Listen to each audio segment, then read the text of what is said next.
Hello friends, स्वागत है आपका इनके स्टडी यूट्यूब चैनल पर।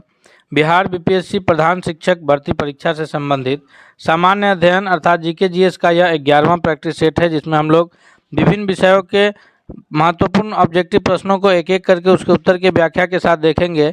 अल्टरनेट डे हम लोग शिक्षा शास्त्र और सामान्य अध्ययन से संबंधित प्रैक्टिस सेट लेकर के हाजिर होते हैं आपके बीच। तो आइए बिना देर किए हुए चलते हैं प्रश्नों की तरफ। इससे पहले अगर आप हमारे चैनल पर नए हैं तो दोस्तों चैनल को सब्सक्राइब करके बेल आइकन को जरूर दबा लीजिएगा। हमारे स्क्रीन पर पहला नंबर क्वेश्चन है। पहला सवाल पूछा जा रहा है कि 1857 के विद्रोह का पहला सिपाही किसे कहा जाता है। यानी 1857 की जो क्रांति हुई, जिसको सिपाही विद्रोह के नाम से भी जाना जाता है, तो हम सभी जानते हैं कि बैरकपुर छावनी में जो सबसे पहले विद्रोह किए थे वह मंगल पांडे किए थे। इसलिए मंगल पांडे को जो है वो पहला सिपाही के रूप में माना जाता है। अर्थात ऑप्शन नंबर सी जो है वह सबसे करेक्ट आंसर होगा कि मंगल पांडे जो है वो पहले सिपाही थे। और ये कहाँ से थे, तो बैरकपुर छावनी से थे। उसके बाद अगर विद्रोह का बाजाप्ता जो शुरुआत हुआ है वो कहाँ से हुआ है, तो वह मेरठ से हुआ है। और फिर चारों तरफ जो है पूरे भारत में अलग अलग जगहों से अलग अलग ये में लोगों के नेतृत्व में पूरा विद्रोह जो है 1857 की क्रांति का चला है। उसमें लखनऊ, कानपुर, बिहार से लेकर के चारों तरफ ये विद्रोह चला है। अगले सवाल की ओर बढ़ते हैं। दूसरा क्वेश्चन है, दूसरा नंबर प्रश्न है हमारे स्क्रीन पर कि किस गवर्नर जनरल के शासनकाल में 1857 का विद्रोह हुआ था। यानी जब 1857 की क्रांति हुई तो उस वक्त भारत में कौन से जब गवर्नर जनरल का शासनकाल चल रहा था। इससे पहले 1857 की क्रांति से पहले तक भारत में जो है वो लॉर्ड डलहौजी का शासन चल रहा था और उनके द्वारा हड़प नीति को अपनाया गया था। तो 1857 की क्रांति में वह भी एक कारण बनता है। लेकिन उस समय जब क्रांति हुआ उस समय भारत में कौन गवर्नर जनरल थे, तो उस वक्त जो थे वो लॉर्ड डलहौजी नहीं बल्कि लॉर्ड कैनिंग थे। यानी इसका भी ऑप्शन नंबर सी जो है दूसरा नंबर प्रश्न के लिए भी सबसे सही उत्तर होगा। नेक्स्ट क्वेश्चन की ओर बढ़ते हैं। क्वेश्चन नंबर तीसरा है हमारे स्क्रीन पर कि लखनऊ में 1857 की क्रांति का विद्रोह का संचालन कौन कर रहे थे। हम पहले कहें कि अलग अलग जगहों पर, जैसे दिल्ली में जो है वह अंतिम मुगल बादशाह बहादुर शाह जफर या बहादुर शाह द्वितीय के नाम से उन्हें जाना जाता है, उनके नेतृत्व में चल रहा था। बिहार में जो है आरा के जगदीशपुर से बाबू वीर कुंवर सिंह के नेतृत्व में चल रहा था। तो उसी प्रकार लखनऊ से जो है 1857 की क्रांति का जो विद्रोह चल रहा था वह बेगम हजरत महल के नेतृत्व में चल रहा था। यानी इस प्रश्न के लिए ऑप्शन नंबर डी जो है वो सबसे सही उत्तर के रूप में जाना जाएगा कि लखनऊ से विरोध जो है 1857 की क्रांति का बेगम हजरत महल कर रही थी। नेक्स्ट क्वेश्चन की ओर बढ़ते हैं। अगला क्वेश्चन है क्वेश्चन नंबर 4 है कि the Indian war of independence 1857 की क्रांति पर जो ये पुस्तक लिखी गई है इसके लेखक कौन है। 1857 की क्रांति पर लिखी गई या पुस्तक के लेखक जो है सर सैयद अहमद खां हैं, या फिर वी.डी. सावरकर यानी विनायक दामोदर सावरकर हैं, या फिर आर.एस. शर्मा है, या आर.सी. मजुमदार हैं। तो इस प्रश्न का जो सबसे सही उत्तर है चौथा नंबर क्वेश्चन के लिए सबसे करेक्ट आंसर के रूप में जाना जाएगा वह है ऑप्शन नंबर बी, यानी कि the India war of independence के जो लेखक हैं वह है वी.डी. सावरकर यानी विनायक दामोदर सावरकर, इनका पूरा नाम है। नेक्स्ट क्वेश्चन की ओर बढ़ते हैं हम लोग, देखते हैं अगला प्रश्न कौन सा है। क्वेश्चन नंबर 5वां है कि भारत में रेलवे लाइन की शुरुआत कब हुई थी। तो भारत में जो रेल लाइन की शुरुआत हुई है सबसे पहले, उस वक्त जो शासन चल रहा था भारत में वह चल रहा था लॉर्ड डलहौजी का शासनकाल। और उस समय जो है उस वक्त यहाँ जो है 1853 का समय था। 16 अप्रैल 1853 को, याद रखेंगे तिथि के साथ, कि 16 अप्रैल 1853 को भारत में पहली बार जो है वह रेलवे की शुरुआत हुई थी। और यह रेल जो चला था यह मुंबई से थाने के बीच जो है पहली बार यह रेल चला था। ये हम लोग ध्यान रखेंगे कब, 16 अप्रैल 1853 को। शासनकाल किसका था, तो लॉर्ड डलहौजी का। और यह ट्रेन कहाँ से कहाँ चली थी पहली बार, तो सबसे पहले यह मुंबई से थाने के बीच जो है चली थी। नेक्स्ट क्वेश्चन की ओर बढ़ते हैं। क्वेश्चन नंबर 6 है कि झांसी की रानी लक्ष्मीबाई जो 1857 की क्रांति का विद्रोह का नेतृत्व जो है वो झांसी से कर रही थी। तो ये लक्ष्मीबाई जो है नेतृत्व करते हुए, मतलब ये उस लड़ाई को लड़ते हुए कहाँ इनको जो है मतलब पकड़ कर शहीद कर दिया गया, तो यह झांसी में ही, या फिर कालपी, या ग्वालियर, या इंदौर में। तो झांसी की रानी लक्ष्मीबाई जो है ये जो 1857 की क्रांति का विरोध कर रही थी, तो इनको जो है ग्वालियर में इन्हें ये करके जो है इनकी हत्या कर दी गई। यानी छठा नंबर क्वेश्चन का सबसे करेक्ट आंसर जो है वो ऑप्शन नंबर सी के रूप में जाना जाएगा। नेक्स्ट क्वेश्चन की ओर बढ़ते हैं हम लोग। अगला प्रश्न देखते हैं। क्वेश्चन नंबर 7 है कि poverty and un British rule in India. ये जो पुस्तक है कि poverty and un British rule in India के लेखक कौन है। 7वां नंबर क्वेश्चन का जो सबसे सही उत्तर के रूप में जाना जाएगा वह है ऑप्शन नंबर सी, जिनको जो है दादा भाई नौरोजी के नाम से हम लोग जानते हैं। ये भारतीय राष्ट्रीय आंदोलन में अपनी एक महत्वपूर्ण अहम भूमिका निभाए हैं। इनको ही जो है ओल्ड ग्रैंडमैन ऑफ इंडिया के नाम से जाना जाता है। यह भारतीय राष्ट्रीय कांग्रेस के दूसरे अध्यक्ष हुए हैं। तो इनका जो है ये काफ़ी अहम योगदान है दादा भाई नौरोजी का। नेक्स्ट क्वेश्चन की ओर बढ़ते हैं हम लोग। क्वेश्चन नंबर 8वां है कि 1882 ईस्वी में शिक्षा पर हंटर कमीशन बना था। तो यह हंटर कमीशन, वैसे तो 2 हंटर कमीशन बना है। एक ये 1882 ईस्वी में शिक्षा से रिलेटेड हंटर कमीशन था। दूसरा एक हंटर कमीशन बना था जलियांवाला बाग हत्याकांड की जांच करने के लिए, और उसमें जो है रिपोर्ट दिया गया कि जलियांवाला बाग हत्याकांड में जो है जनरल डायर की कोई गलती ही नहीं है। तो ये जो 1882 में हंटर कमीशन बना, तो इस वक्त जो है भारत में कौन थे वायसराय के रूप में। तो उस वक्त जो भारत में वायसराय के रूप में जो कार्यरत थे वह थे लॉर्ड रिपन, और इनको भारतीयों का जो है उद्धारक के रूप में जाना जाता है, क्योंकि इनके शासनकाल में शिक्षा के ऊपर जो है हंटर कमीशन आया था। इनके ही शासनकाल में पहला कारखाना अधिनियम बना था, और लॉर्ड रिपन के ही शासनकाल में जो है वो इन्होंने एक इल्बर्ट बिल लाया था कि भारतीय जज भी जो है अंग्रेजों के विरुद्ध केस की सुनवाई कर सकते हैं। तो इनके ही शासनकाल में लॉर्ड लिटन जो है पहले भारतीय ये सिविल सेवा परीक्षा का उम्र को 21 से घटा करके 19 कर दिया था। तो फिर इन्होंने 19 से बढ़ा करके 21 कर दिया।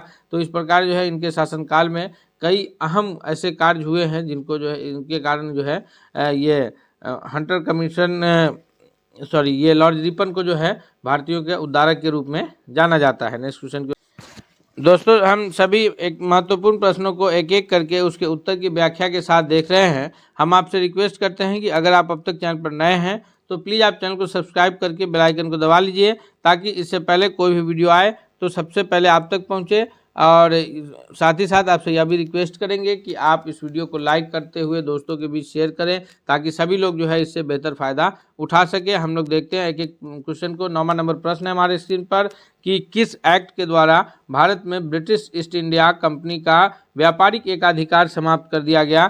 तो भारत में जो कंपनी के द्वारा व्यापारिक एकाधिकार समाप्त कर दिया गया वह कौन था।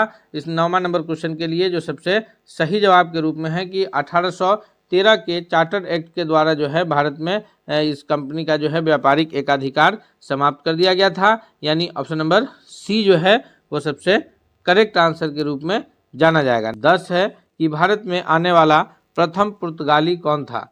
तो भारत में आने वाला जो प्रथम पुर्तगाली के रूप में जाना जाता है, सबसे पहले तो वैसे कोलंबस निकले थे इंडिया की खोज करने, लेकिन कोलंबस ने जो है वह समुद्री मार्ग से सही रास्ता न अपनाने के कारण वो वेस्ट इंडीज़ की खोज की और फिर पहुंच गए अमेरिका। और वहां जो है उसके बाद जो है दूसरा पुर्तगाली यात्री, जिसको एक दक्षिण अफ्रीकी व्यापारी ने सही रास्ता बताया, तो फिर वो पहुंचा कहाँ, केरल के कालीकट में। उसका नाम था क्या, वास्को डिगामा। और आया कब, तो 1498 ईस्वी को। तो इसको प्रथम पुर्तगाली कहिए या प्रथम यूरोपीय कहिए, यूरोप से आने वाला ये प्रथम व्यापारी था। आया कालीकट बंदरगाह पर, और उसके वक्त उस वक्त जो है कालीकट में जो राजा थे वो जेमोरिन थे। उन्होंने इनका बहुत स्वागत किया। चलते वक्त ये मसाला वगैरह लेकर के गए, और जब मसाला को लेकर के यहाँ से गए तो भारतीय मसाला पर इन्होंने जो है यूरोप में 60 गुना मुनाफा कमाया, और इस प्रकार जो है फिर अन्य यूरोपीय, फ्रांस, डच सब आना शुरू कर दिया। नेक्स्ट क्वेश्चन की ओर बढ़ते हैं। क्वेश्चन नंबर 11 है। क्वेश्चन नंबर 11 जो है यह भूगोल से रिलेटेड प्रश्न है। हम आपसे रिक्वेस्ट करेंगे दोस्तों कि अगर आप अब तक चैनल पर नए हैं तो आप प्लीज़ चैनल को सब्सक्राइब करके बेल आइकन को दबा लीजिए, क्योंकि यह जो क्वेश्चंस है यह आपके आने वाले परीक्षा में बहुत ही लाभकारी साबित होगा। तो चैनल सब्सक्राइब रहेगा तो कोई भी वीडियो आए तो सबसे पहले आप तक पहुंचेगा। साथ ही साथ आपसे यह भी रिक्वेस्ट करेंगे कि आप इस वीडियो को दोस्तों के बीच भी शेयर कीजिए, ताकि सभी साथी जो है इससे बेहतर फ़ायदा उठा सके। क्वेश्चन है कि गंडक परियोजना का निर्माण किस स्थान पर हुआ है। गंडक परियोजना का जो निर्माण है यह गंडक नदी पर हुआ है, और गंडक नदी जो है वो बिहार में उत्तर से बहते हुए गंगा में मिलती है। तो ये जो जगह है वाल्मीकि नगर में जो है गंडक परियोजना का निर्माण हुआ है। 11वां नंबर प्रश्न का सबसे जो सही उत्तर है वो क्या है? तो 11वां नंबर क्वेश्चन के लिए जो सबसे करेक्ट आंसर है वो है option number D. Next question की ओर बढ़ते हैं। क्वेश्चन नंबर 12 है कि सीमेंट उद्योग का सबसे प्रमुख कच्चा माल क्या है? सीमेंट उद्योग के लिए जो सबसे प्रमुख कच्चा माल के रूप में जाना जाता है वह जाना जाता है क्या? चूना पत्थर या बॉक्साइट या ग्रेनाइट या फिर लोहा। तो सीमेंट उद्योग के लिए जो सबसे प्रमुख कच्चा माल है वह है चूना पत्थर, यानी ऑप्शन नंबर ए 12वां नंबर क्वेश्चन का सबसे सही उत्तर है। नेक्स्ट क्वेश्चन की ओर चलते हैं। क्वेश्चन नंबर 13 है कि इनमें कौन अधात्विक खनिज का उदाहरण है? अधात्विक खनिज यानी जिसमें धातु का अंश नहीं पाया जाता हो। खनिज दो प्रकार से हम लोग ये वर्गीकृत करते हैं, एक धात्विक खनिज और एक अधात्विक खनिज। और फिर धात्विक खनिज में दो प्रकार से वर्गीकृत किया जाता है, एक लौहयुक्त खनिज और एक अलौह खनिज। तो यहाँ पर जो है अधात्विक खनिज की बात हो रही है, तो सोना, चांदी और टीन जो है ये सभी धातु के अंश से बने हैं। लेकिन जो है सोना, चांदी तो ये शुद्ध धातु ही है, लेकिन अभ्रक जो है यह अधात्विक खनिज है। तो ऑप्शन नंबर सी जो है इस प्रश्न के लिए 13वां नंबर क्वेश्चन के लिए सबसे सही उत्तर के रूप में जाना जाएगा।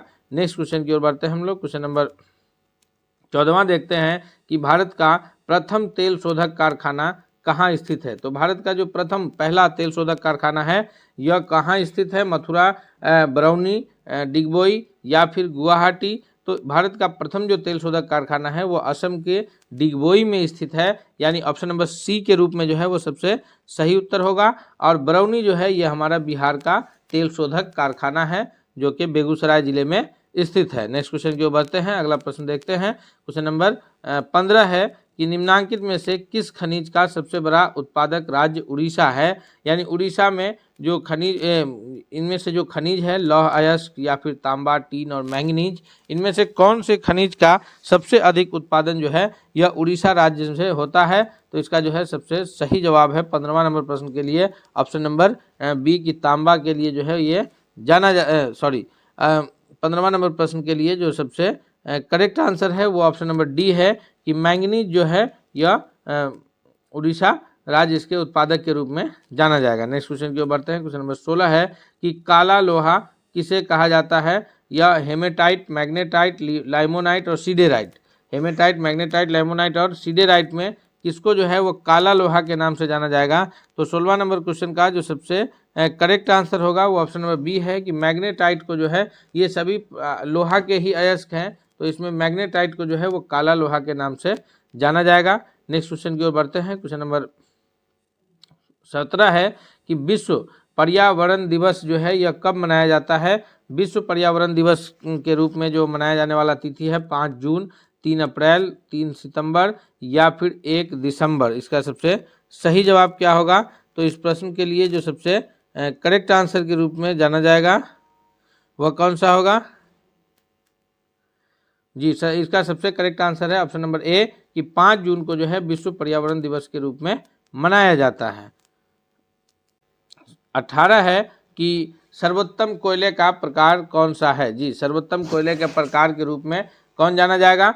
तो सर्वोत्तम कोयले का जो प्रकार है एंथ्रेसाइट, पीट, लिग्नाइट या फिर बिटुमिनस। तो 18वां नंबर प्रश्न का जो सबसे महत्वपूर्ण प्रकार है कोयले का वह है एंथ्रेसाइट। ये हालांकि ये चारों जो है एंथ्रेसाइट, लिग्नाइट, बिटुमिनस और पीट, ये चारों जो है कोयले के ही प्रमुख प्रकार हैं, लेकिन उनमें जो सबसे उत्तम प्रकार है वह है कोयले का एंथ्रेसाइट, क्योंकि 90% तक कार्बन जो है वह कोयला एंथ्रेसाइट प्रकार के कोयले में उपस्थित रहता है, इसलिए इसको जो है सबसे कोयले का उत्तम किस्म के रूप में जाना जाता है। और सबसे जो कोयले का निम्न किस्म है वह है पीट, ये भी हम लोग याद रखेंगे। सबसे उत्तम किस्म है एंथ्रेसाइट और सबसे निम्न किस्म है वह है पीट। क्वेश्चन नंबर 19 है कि पेट्रोलियम किस प्रकार का संसाधन है? पेट्रोलियम जो है डीजल, पेट्रोल और ये गैसें जो हैं यह किस प्रकार के संसाधन है? तो पेट्रोलियम जो है ये मुख्य रूप से नवीकरणीय नहीं बल्कि जो है यह अनवीकरणीय संसाधन है, यानी ऐसे संसाधन हैं जिसका हम लोग उपयोग कर रहे हैं तो खत्म होने के पश्चात इसकी पुनः पूर्ति प्राकृतिक ढंग से नहीं हो पाएगी। इसकी पूर्ति के लिए जो है एक बार ख़त्म हो गया तो यह समाप्त हो गया, इसलिए इसका संरक्षण जो है आवश्यक है। हम लोग इसको बेकार का इस्तेमाल जितना कम हो सके हम लोग इस्तेमाल करें ताकि इसका सही संरक्षण हो पाए। नेक्स्ट क्वेश्चन की ओर बढ़ते हैं। क्वेश्चन नंबर 20 है कि देश के बांधों को किसने भारत का मंदिर कहा। तो जब देश के बांध बना करके नदी घाटी बहुउद्देशीय परियोजना का निर्माण कराया जा रहा था तो उसको आधुनिक भारत का मंदिर कहा था। वो कौन कहे थे? तो आधुनिक भारत का मंदिर जो कहे थे वो हमारे देश के प्रथम प्रधानमंत्री पंडित जवाहरलाल नेहरू के द्वारा यह कहा गया था। यानी इसका जो सबसे सही उत्तर है वो है ऑप्शन नंबर डी कि पंडित जवाहरलाल नेहरू ने इसे जो है कहा था। नेक्स्ट क्वेश्चन की ओर बढ़ते हैं। क्वेश्चन नंबर 21 है कि बॉक्साइट निम्न में से किस धातु का मुख्य अयस्क है। यानी बॉक्साइट जो है वह बॉक्साइट से हम लोग किस धातु की प्राप्ति करते हैं। तो जिस प्रकार से लोहे का अयस्क जो है हेमेटाइट मैग्नेटाइट है, यानी हेमेटाइट और मैग्नेटाइट से हम लोग लोहा की प्राप्ति करते हैं, उसी प्रकार जो है बॉक्साइट से हम लोग एल्युमिनियम की प्राप्ति करते हैं। यानी बॉक्साइट जो है वो किसका अयस्क है? तो एल्युमिनियम का अयस्क है। यानी ऑप्शन नंबर डी जो है 21वां नंबर प्रश्न के लिए सबसे सही उत्तर है। नेक्स्ट क्वेश्चन की ओर बढ़ते हैं। क्वेश्चन नंबर 22 है कि शुद्ध सोना को व्यक्त किया जाता है। यानी शुद्ध सोना जो है वह किस में मापा जाता है, यानी कितने कैरेट के सोना को हम लोग शुद्ध सोना कह सकते हैं। तो शुद्ध सोना जो है यह 24 कैरेट का जो सोना होता है यह शुद्ध सोना के रूप में जाना जाता है। और उससे कम या फिर उसका जो सोना है जैसे 22 कैरेट है, 18 कैरेट है, तो ये सारा जो है यह शुद्ध सोना नहीं है बल्कि सोना के साथ आभूषण बनाने के लिए जो है उसमें मिक्स किया हुआ ये है। तो शुद्ध सोना के रूप में ऑप्शन नंबर बी जो है करेक्ट आंसर होगा। नेक्स्ट क्वेश्चन है क्वेश्चन नंबर 23 है कि कौन सा अधातु जो है कौन सा अधातु ये अधातु नहीं धातु है, कौन सा धातु जो है वो कमरे के ताप पर द्रव अवस्था में रहता है। तो धातु की अगर हम लोग बात करें तो ये हो जाएगा पारा। पारा जो है कमरे के ताप पर द्रव अवस्था में होता है। वहीं अगर हम लोग अधातु की बात करेंगे, कमरा के ताप पर अगर धातु की बात करें तो पारा, और अधातु की बात करें अगर तो यह ब्रोमीन हो जाएगा जो कमरे के ताप पर द्रव अवस्था में रहता है। याद रखेंगे हम लोग धातु में पारा, अधातु में ब्रोमीन, तो इसमें हम लोग कंफ्यूज नहीं होंगे। नेक्स्ट क्वेश्चन की ओर बढ़ते हैं। अगला प्रश्न देखते हैं। क्वेश्चन नंबर 24वां है कि सबसे कठोर प्राकृतिक पदार्थ कौन सा है। तो अब तक का जो सबसे कठोर प्राकृतिक पदार्थ है वह है कौन? कार्बन का एक अपरूप है जिसको हम लोग हीरा के नाम से जानते हैं। ऑप्शन नंबर बी जो है वो सबसे करेक्ट आंसर है। हीरा डायमंड जो है यह अब तक का सबसे कठोर पदार्थ है और यह जो है कार्बन का एक अपरूप है। कार्बन के 3 प्रमुख अपरूप है, उसमें से हीरा है, ग्रेफाइट है और तीसरा जो है वह बकमिस्टर फुलेरीन है। तो हीरा और ग्रेफाइट, हीरा सबसे कठोर पदार्थ है और हीरा के बारे में एक और यह है कि हीरा से होकर के प्रकाश की चाल सबसे धीमी रहती है, इसलिए हीरा में जो है हीरा का जो अपवर्तनांक है वो सबसे हाई होता है। नेक्स्ट क्वेश्चन की ओर चलते हैं। क्वेश्चन नंबर 25 है कि प्रकाश के किस रंग के लिए तरंग दैर्घ्य अधिकतम होता है। तो प्रकाश के जिस रंग का तरंग दैर्घ्य सबसे अधिक होता है वह कौन है? बैगनी, हरा, लाल या फिर पीला। तो वह कलर है ऑप्शन नंबर सी, यानी कि लाल कलर जो है उसका तरंग दैर्घ्य सबसे अधिक होता है और सबसे कम तरंग दैर्घ्य जो है वो बैगनी का होता है। नेक्स्ट क्वेश्चन की ओर चलते हैं। क्वेश्चन नंबर 26 है कि किस कुंडली का प्रतिरोध ज्ञात करने के लिए सूत्र किसी कुंडली का प्रतिरोध ज्ञात करने के लिए कौन सा सूत्र लगाया जाता है। तो प्रतिरोध ज्ञात करने के लिए, रेजिस्टेंस निकालने के लिए जो सूत्र लगता है R = V/I, यानी प्रतिरोध बराबर वोल्ट बाई विद्युत धारा, voltage by current, V/I।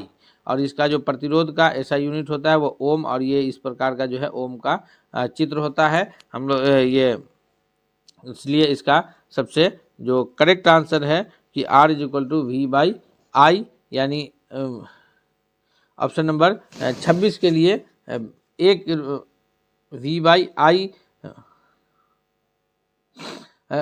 R = V/I जो है ऑप्शन नंबर ये हम लोग बी कह सकते हैं कि बी के रूप में जो है इसका सबसे करेक्ट आंसर जाना जाएगा। नेक्स्ट क्वेश्चन की ओर चलते हैं। क्वेश्चन नंबर 27 है कि स्वपोषी पोषण के लिए आवश्यक है। स्वपोषी पोषण के लिए क्या आवश्यक है? तो स्वपोषी पोषण के लिए जो सबसे अधिक आवश्यक है वह क्या है? कार्बन डाइऑक्साइड जरूरी है, क्लोरोफिल जरूरी है, सौर प्रकाश जरूरी है।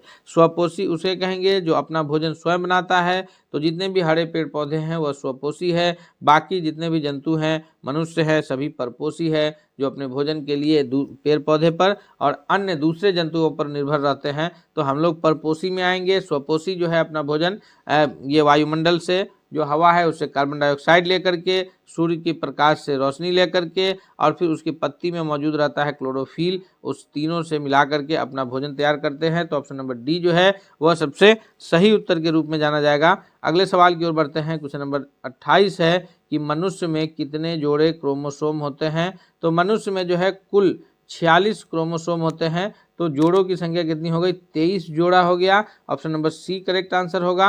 और महिलाओं में जो है सभी क्रोमोसोम एक तरह के होते हैं। 22 क्रोमोसोम महिला और पुरुष के एक जैसे होते हैं। 23वां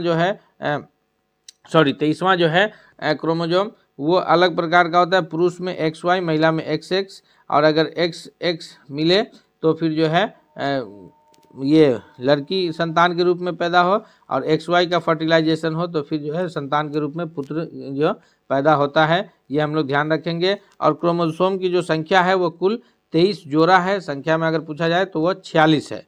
नेक्स्ट क्वेश्चन की ओर बढ़ते हैं। क्वेश्चन नंबर 29 है कि शुद्ध जल का pH मान कितना होता है। जो शुद्ध जल है, बिल्कुल प्योर वाटर जो हम लोग पीने के लिए इस्तेमाल करते हैं, तो शुद्ध जल का जो pH मान है वह 7 होता है। यानी जो पानी हम लोग पीने के लिए प्रयोग करते हैं, ना ही वह पानी अम्लीय होता है और ना ही वह पानी भस्मीय होता है। यानी ऑप्शन नंबर बी जो है इसके लिए सबसे करेक्ट आंसर के रूप में जाना जाएगा कि शुद्ध जल का pH मान 7 होता है। नेक्स्ट क्वेश्चन की ओर बढ़ते हैं। क्वेश्चन नंबर 30 है कि पौधे में वाष्पोत्सर्जन किस भाग में होता है। वाष्पोत्सर्जन किसके कहते हैं? कि भोजन बनाने के पश्चात पौधे में जो है भोजन जब बनता है, पौधे की पत्ती को जो है कहा जाता है, उसका पौधे की पत्ती को उसका ये कहा जाता है, किचन कहा जाता है।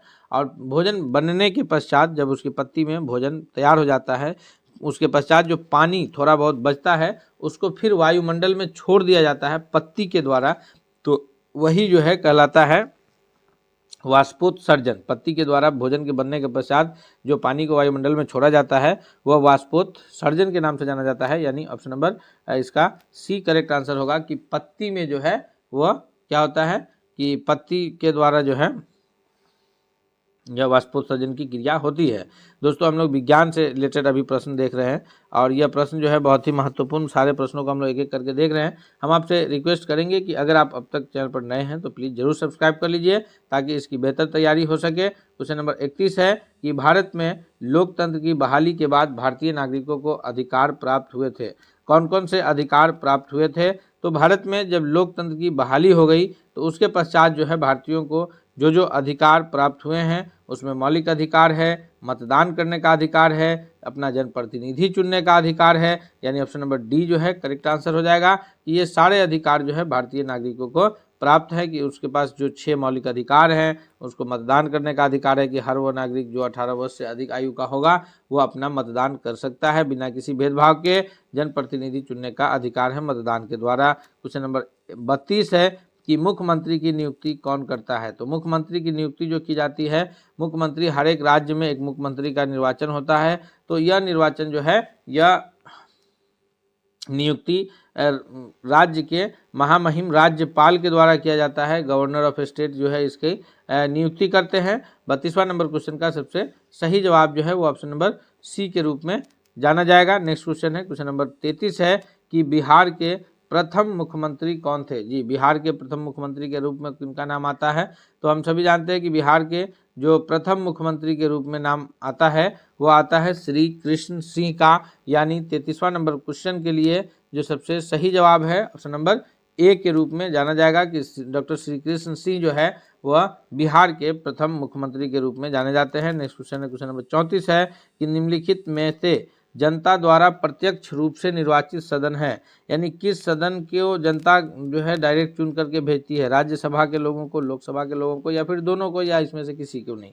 तो हम सभी जानते हैं कि जनता के द्वारा जो निर्वाचित प्रतिनिधि होते हैं, डायरेक्ट जो इन्हें जनता चुन करके भेजती है, वह कौन से सदन के प्रतिनिधि होते हैं? वह लोकसभा के होते हैं। राज्यसभा के जो प्रतिनिधि होते हैं उन्हें जनता डायरेक्ट चुन करके नहीं भेजती है। वो सारे प्रतिनिधि जो है वो निर्वाचित होते हैं कहाँ से, तो वो सारे प्रतिनिधि जो है जनता के द्वारा चुने हुए जो राज्य विधानमंडल के सदस्य होते हैं वो उनको चुनते हैं और फिर वहाँ से जो है विधानमंडल के सदस्यों के द्वारा जो है वो सदस्य ये लोकसभा राज्यसभा पहुँचते हैं। बाकी जो है इसलिए जो है इसको लोकसभा को जनता का प्रत्यक्ष ये के रूप में जाना जाएगा। अगले क्वेश्चन की ओर बढ़ते हैं हम लोग। नेक्स्ट क्वेश्चन देखते हैं। क्वेश्चन नंबर 35 है कि लोकसभा की अधिकतम सदस्यों की संख्या कितनी हो सकती है। तो लोकसभा के लिए जो पूछा जा रहा है कि कितनी सदस्यों की संख्या हो सकती है, 35वां नंबर क्वेश्चन। तो होने के लिए जो है अधिकतम सदस्यों की संख्या 550 और प्लस 2, 550 प्लस 2, लेकिन निर्वाचन कितना पर होता है, 543 प्लस 2 पर, याद रखेंगे। तो 552 अधिकतम हो सकती है और अभी अधिकतम कार्यरत कितना है, 543 पर निर्वाचन होता है। और 2 एंग्लो इंडियन समुदाय के सदस्यों को राष्ट्रपति के द्वारा मनोनीत किया जाता है। एंग्लो इंडियन यानी जिनके माता पिता में से कोई एक भारतीय हों और उनमें से कोई एक जो है इंग्लैंड के मूल निवासी रहे हों, तो उनके संतान को, वैसे लोगों को जो एंग्लो इंडियन कहलाते हैं, राष्ट्रपति महोदय के द्वारा 2 सदस्यों को लोकसभा के लिए मनोनीत किया जाता है और 12 भारतीयों को राज्यसभा के लिए भी राष्ट्रपति महोदय मनोनीत करते हैं।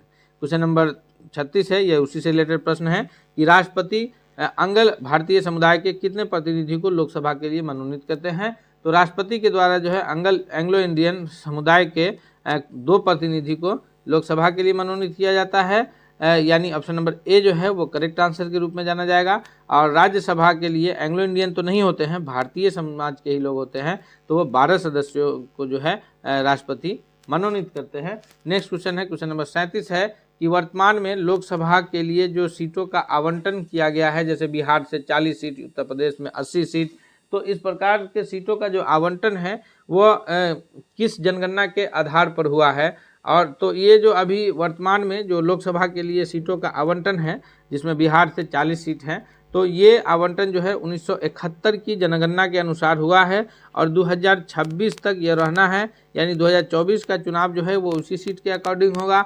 उसके बाद 2026 में फिर जनसंख्या, चूँकि सीटों का जो बंटवारा है वो जनसंख्या के आधार पर है और 2026 में फिर इसको विश्लेषण करते हुए जो है इसमें की संख्या को बढ़ाया जा सकता है। तो 37वां नंबर क्वेश्चन के लिए ऑप्शन नंबर सी जो है वो करेक्ट आंसर है। नेक्स्ट क्वेश्चन है, क्वेश्चन नंबर 38 है कि लोकसभा के लिए प्रथम आम चुनाव कब हुआ था। तो लोकसभा का प्रथम आम चुनाव जो है वो 1952 में हुआ है। ऑप्शन नंबर सी के रूप में जो है वो सही उत्तर जाना जाएगा। इस प्रश्न के लिए सबसे करेक्ट आंसर क्या होगा, ऑप्शन नंबर सी।